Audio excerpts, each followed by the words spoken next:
Welcome, everybody, to the Nuggets of Gold podcast. Today, I'm here with Jordan Elliott. Jordan, do you want to say hi to everyone real quick? Yeah, hey, how's it going? Thanks for having me on. Yeah, so today, me and Jordan are going to be going over Jaquiski Tartt, talking about him potentially returning to the 49ers. Along with him, I'll be having some segments posted in the consecutive days. If you're not listening on podcast, if you are listening on YouTube and you want to hear all those segments right away, make sure to check out the podcast segment. That will be in the description. But we're also going to be talking about Kyle Juszczyk coming back and then about the 49ers center position, what to do there. We're going to bring up Alex Mack. We're going to bring up Corey Linsley, and then we're going to talk about Ben Garland as well. But let's get into Jaquiski Tartt. There was, I guess you could call it a rumor. Basically, Javi, if you guys know Javi, he basically said that he would like to see him back. And I just wanted to touch on it because I haven't really brought up Jaquiski at all. I didn't really think that it almost seemed that they had kind of like mutually parted ways, the 49ers and him. But I've always liked Jaquiski. I think that he can be a player that is a really solid starter. Now, I think the big question with him is injury. But before we get into like the injury concerns with him, Jordan, I'll let you go. What do you feel about Jaquiski Tartt? Do you like the idea of him coming back to San Francisco?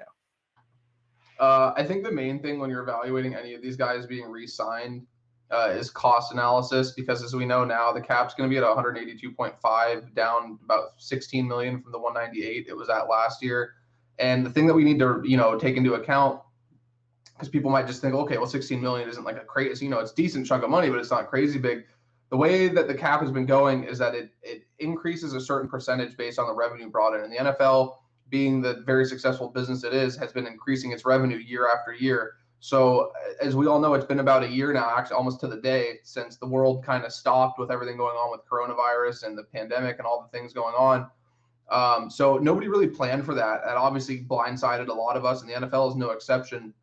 So a lot of these teams in 2018, 2019, when they were signing extensions, when they were re-upping players, when they were building models on how they were going to build their team and, applying the philosophy that they felt good about, they were you never want to count on it because you never really know, but there was kind of an assumption that you could get a little more flexibility down the line because the cap was steadily increasing for so many years.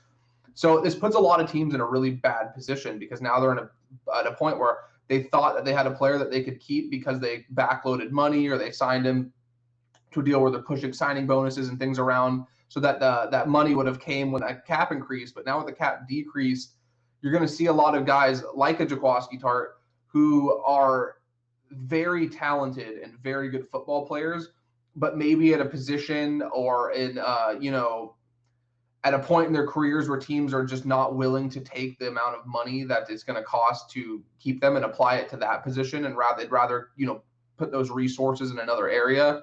I think that Tartt is a very good football player. First of all, I think that he has demonstrated his value tremendously while he's been on the field. He's been a very good complement to Jimmy Ward, and they have formed a very formidable duo on the back end. I think that he provides great value against the run game too. He's really good covering tight ends, covering guys in the slot when they drop him into zone.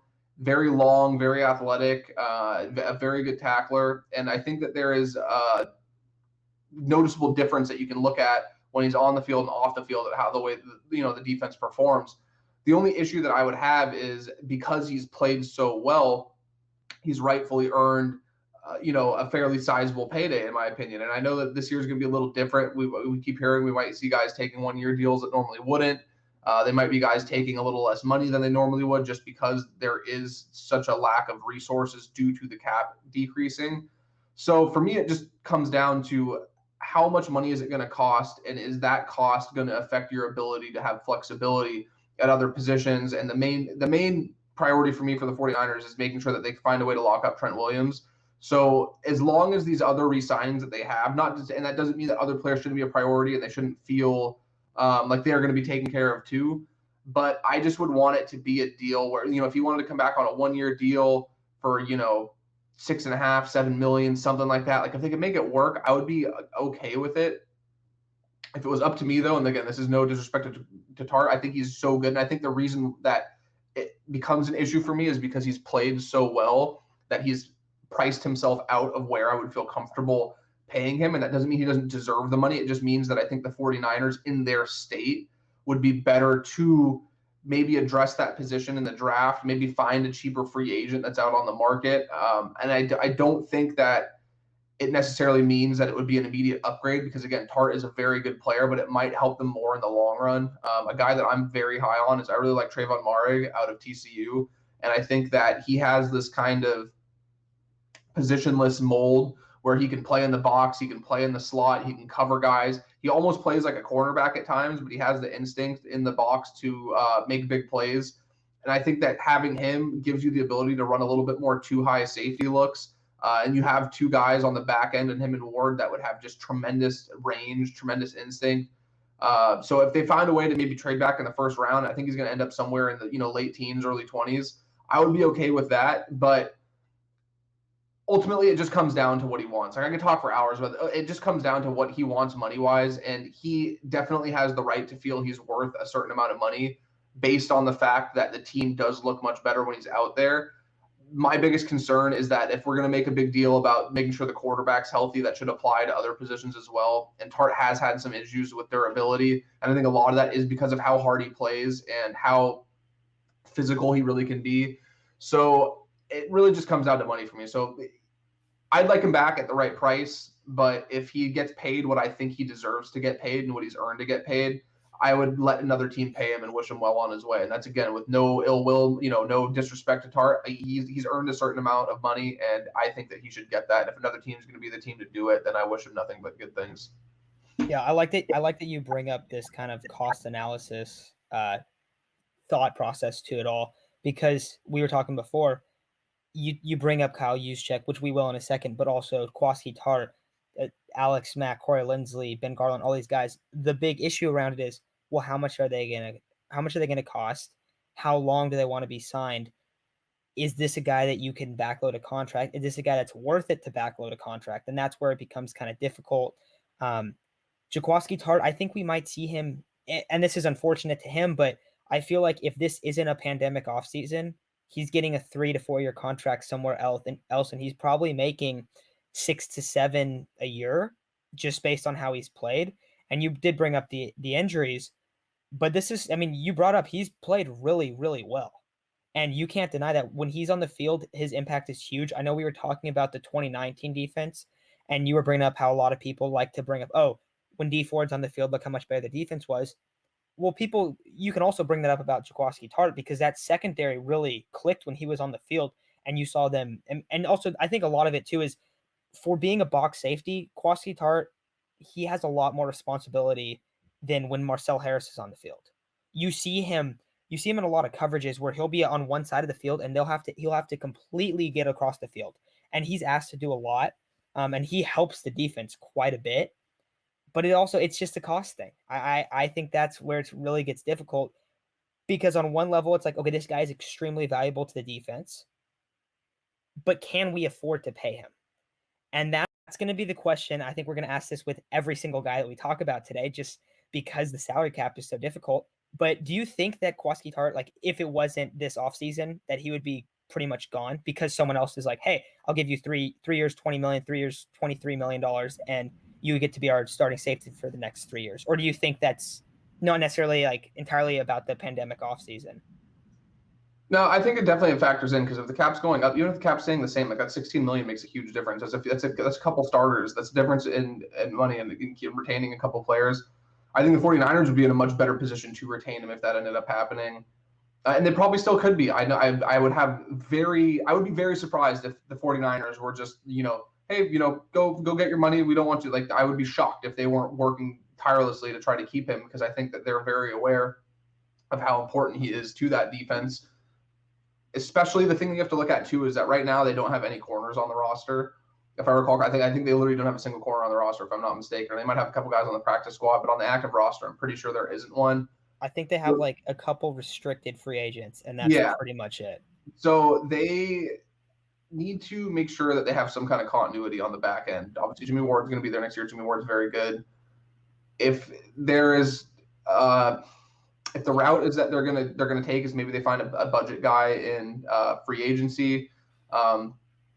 A name I've floated out, and if anybody's familiar with Jason Aponte, he did a really good piece on AJ Bouye, who was really good for the Houston Texans, then went to Jacksonville, obviously, and then was in Denver the last couple of years, is a guy who might be able to come in. I know that there was some rumors that there was some interest there from both parties. So if they were to get a guy like a Bouye in free agency and then draft a guy in the middle rounds or bring back Emmanuel Mosley, it would be good to have more strength on the back end just to make sure that there is some kind of continuity because of the fact they've had a top 5 defense the last couple of years. Obviously, things change, players regress. Things, you can't stay elite forever, but if you have a good formula, one of my favorite sayings, if it isn't broke, don't fix it. So I think that if they are able to bring him back, it would shock me if they were like, we could allocate the resources, but we're just going to let them, like, they're not blind to the fact that he's very important to what they want to do. So I would be thrilled if he came back. Truthfully, if it's me and I remove my fandom and my appreciation for his play, and I'm just looking at it purely from a team building standpoint, I would trade back, get the extra capital, and then take a safety. And like I said, then that is contingent on being able to pull a deal like that off. But in a dream scenario, if they're able to move back to like 19 or 20 and take Maoriga out of TCU, I would feel very comfortable doing that. But again, on the flip side, as good as I think that the player is, based on my own evaluations, that Jaquiski Tartt is very good. So it's kind of like, you can get cute and like want to build through the draft and get, cut costs and make sure you have the money to pool around. But at the end of the day, there is some value to having a proven commodity that is going to not only succeed at the NFL level, but succeed in your system, have good chemistry with the players on your defense. And I think that value can't really be understated. And I'm sure the 49ers are more than aware of that. Yeah, and look at you brought up like the corner position of AJ Bouye and bringing these guys in. Also, the other edge spot, the spot opposite Bosa, I think is a spot where it's smarter to allocate cap space into. Just when you look at this draft class and you go, okay, where is this, I guess, like the weakness of the draft class? Well, the edge class and the interior defensive line class isn't super spectacular. There's not like these top end guys, and I don't think there's a guy at 12 that I just absolutely love. I would rather them, and then you look at the free agent class also, and there's a ton of names on the free agent class. I know I've talked about Carl Lawson a lot on this channel, and that's the guy that I would like them to go after the most. But there's still a ton of other guys that you could go after, and even a Hassan Reddick on that side. Like there's a lot of other guys where if they decided, hey, we're going to let Jaquiski, we're not going to sign Jaquiski because we feel that we can find a guy like it was Trayvon Murray. That was his name, right? I haven't looked at him too much, so I don't know a ton about him. But say that they believe he is a starter and they go up and they're going to get him either late first or early second or wherever it is, and they're able to get him and they are in a position where they're confident that they're going to be able to land him, and then they spend their money on an edge guy, and they're like, hey, Jaquiski, like it's more of just we can build a better team by doing this.